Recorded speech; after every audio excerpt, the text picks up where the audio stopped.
A Russian oil tanker arrived at a Cuban port to deliver a crude shipment, and this in fact is the first shipment to the crisis-hit island since January. And this comes as the United States is giving a reprieve from its fuel blockade. The delivery of oil provides some temporary relief to Cuba, which has endured blackouts, fuel rationing and dwindling public transportation.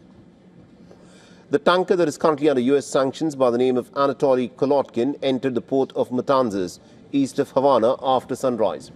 The tanker brought 730,000 barrels of crude oil following a 3-week journey from Russia, and the U.S. President Donald Trump's decision to let Russia deliver the oil avoids a confrontation with Moscow.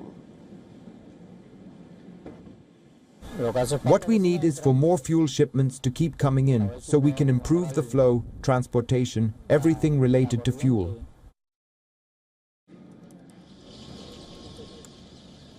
The state-run oil firm Cuba has said that the Russian crude will be refined to produce gasoline for transportation, as well as diesel and fuel oil for backup power generators, and analysts say that it could take around 3 weeks to refine and distribute the oil.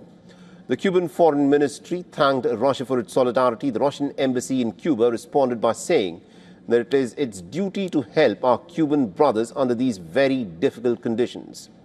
Now, analysts are saying that the shipment will give Cuba only a brief respite, and this does not come close to resolving the scale of the deficit that the country is currently facing. The Cuban economist Ricardo Torres highlighted that Cuba's power problems are structural rather than episodic.